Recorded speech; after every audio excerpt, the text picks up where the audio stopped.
We are staying on top of the developing story of the day right now. A jury in Minneapolis convicting former police officer Derek Chauvin guilty of murder and manslaughter in the death of George Floyd. Thank you for staying with us. I'm Patrick Nolan. And I'm Jane Monreal. A lot of people reacting tonight on social media as well as in the streets of many cities across the country. We're also hearing from lawmakers who have been keeping a close eye on the case, as we start from Bernie Sanders, who released this statement, in part saying the jury's verdict delivers accountability for Derek Chauvin, but not justice for George Floyd.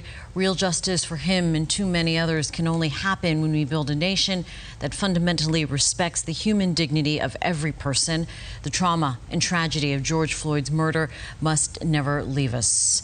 Also, a statement in from the NAACP in part says, our hearts go out to the family of George Floyd. Finally, justice prevailed. What we've all witnessed during this trial has confirmed what we saw in the video. Derek Chauvin murdered George Floyd. We know the jury deliberated for nearly 11 hours, and we commend them for their courage. The NAACP Florida State Conference hopes this begins true healing, as we will not rest and will continue our efforts to ensure the deaths of George Floyd, Daunte Wright, Breonna Taylor, Sandra Bland, and countless others are not in vain. This is the time when a lot of people want to feel that connection, which can be a challenge during the pandemic, but we do know people are gathering in different parts of Southwest Florida after hearing about this guilty verdict. In Fort Myers, we ask our ROCHELLE ALLEYNE to join us live now as people are gathering there at the Quality Life Center following today's verdict. Rochelle? You know, Jane, people are still trickling in, as I've been saying, as people are getting off of work. We're seeing one person here, one person there. You see there's a small group gathered outside. There are other people that are inside the building behind them. That's a youth center here. The people who organized this gathering said that no matter what happened today, no matter what the verdict was, they wanted to be here for each other. And I actually want to toss us some sound from one woman, one of the organizers. I asked her to take me back to the moment when she heard the first guilty verdict, and this is what she said she felt. I can say it was just like, okay, at least there's no agony, at least there's no pain in this moment, but it's still not a moment of rejoicing because we know there are so many who don't get this justice that deserve it. Chantel Rhodes went on to say that though this is not a celebration, even though guilty is what the verdict that they wanted, is the verdict they wanted, she said this is not a celebration and that they just feel like justice has been served in this case. But she said there's still a lot more work to do, and coming up later on tonight on Fox 4 News, we're going to share more of that interview with her and more of her ideas as far as what that change is concerned. For now in Fort Myers, ROCHELLE ALLEYNE, Fox 4. Thank you, Rochelle. A Southwest Florida mom has been following every development of this trial, and now she's calling for action in our community to talk about what's next. Next week, she's inviting local law enforcement and parents to the Stars Complex in Fort Myers for what she sees as a much-needed conversation. Fox 4's Rachel Lloyd is there right now to explain what's at stake.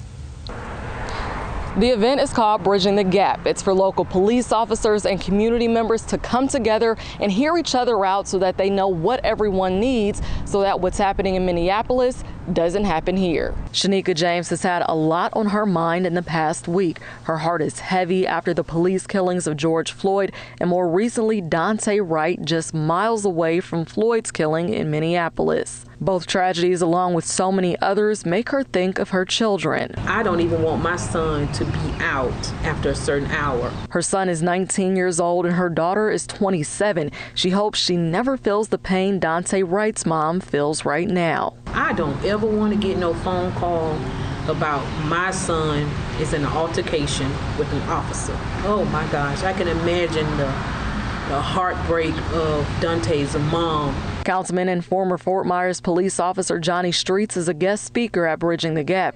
He'll suggest what young people should do when they make contact with a police officer. You do have rights. You do have rights as a driver to ask certain questions, but in a way that is not adversarial. James says she prefers her son and daughter prioritize their lives over their rights. When our babies are stopped by an officer, sometimes your rights really don't even matter. Street says that harsh reality isn't much different than what he experienced during the Jim Crow era. So his advice to young people resembles what his parents told him. The conversation was respect where you are, because these people will kill you. That event is scheduled to happen here next Thursday night at 6 o'clock. In Fort Myers, Rachel Lloyd, Fox 4.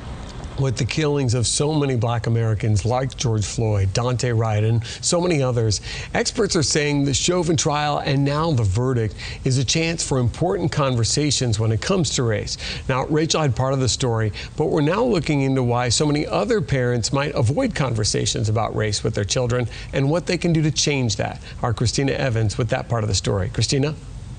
Experts say that the impact of George Floyd's death is unavoidable, even for children, as protests of police brutality continue to happen across the country. I can't breathe! I can't breathe! The latest happening here in downtown Fort Myers, as kids of all ages attended or watched. Experts say it's necessary to start having the conversation about race with your children. We do need to talk to our children about this because racism is something that is pervasive in our society, and the only way we're going to be breaking down the barriers of racism is if parents and other community members have conversations with kids about what racism needs. So, a recent study by the American Psychological Association shows that children can identify differences in races of people as infants, saying that by the time a child is 9 months old, they use skin color to categorize the faces they see. And while Dr. Bartley thinks infancy may be too young to begin discussing race with your children, she says by the time a child reaches preschool, the conversation about discrimination has to happen. If you're working with a 4 or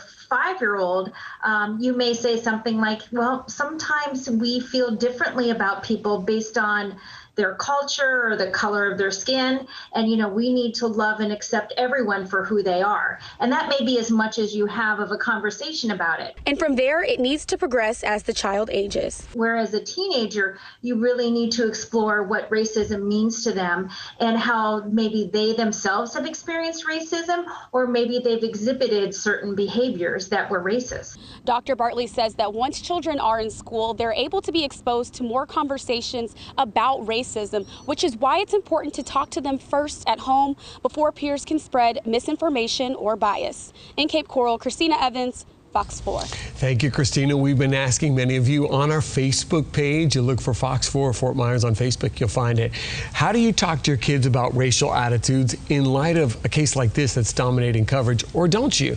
Ruth Moody, for example, says, quote, you don't talk to them. Children do not have the maturity for this kind of conversation.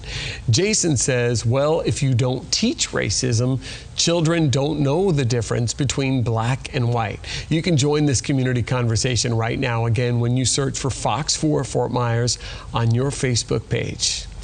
As for what's next with the Chauvin trial in the criminal justice system, the sentencing comes next. We're going to update you in real time for the latest developments right now on fox4now.com. Fort Myers police are investigating the death of a man on Hanson Street. They say an officer found the man lying in the road and had to swerve out of the way to avoid hitting him. He was declared dead around 3:30 this morning. Fort Myers police believe this is a hit and run, but are still working the case. For more information, head to fox4now.com and click on this story.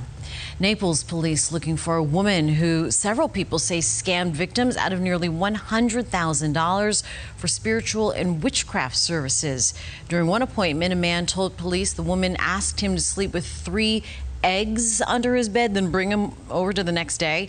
He told police one of the eggs contained blood, another had needles, and the last one had worms. He said the woman told him to bring as much money as he could so she could bless it.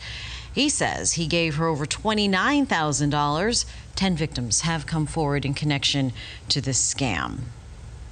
In a matter of days, it will become illegal to stand on the median in the road anywhere in Lee County. Commissioners say the decision will make the county safer. However, homeless advocates say this criminalizes the activity of the county's most vulnerable people.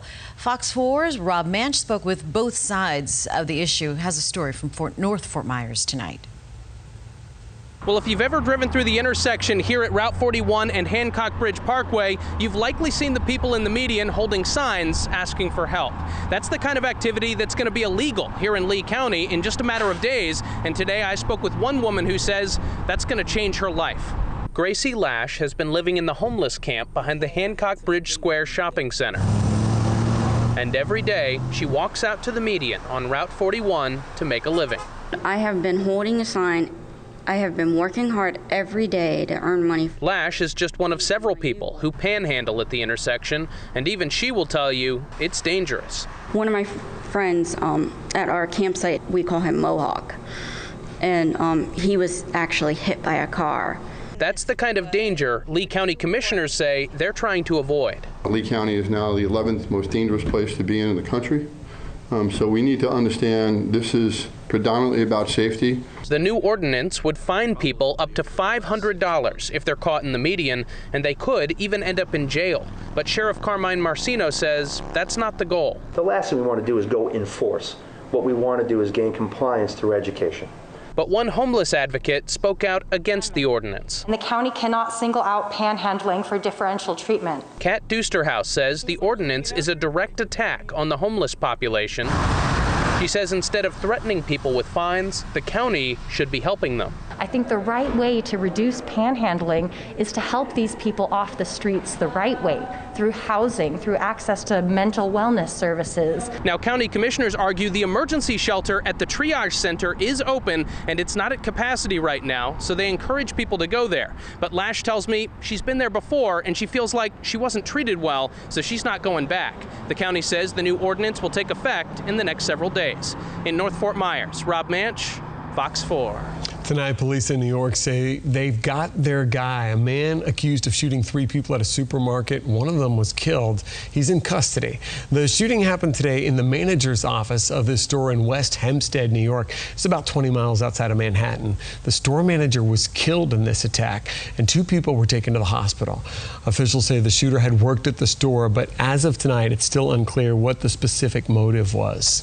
Authorities in Louisiana are still investigating a shooting that happened at a 12-year-old's birthday party. This happened on Saturday night. Left 9 young people hurt. And 2 of the shooting victims are still in the hospital tonight. One of them's a 14-year-old with a gunshot wound to his head. The other one's a 16-year-old who was shot in the stomach. All of the gunshot victims were between the ages of 12 and 17. Officers believe more than 60 people attended the party in the neighborhood you're looking at. The medical examiner in Washington, D.C. has concluded that Capitol Police officer Brian Seidnick died of natural causes. He was 42 years old. He died on January 7th, one day after a pro-Trump mob physically attacked him as part of their siege on the Capitol. This is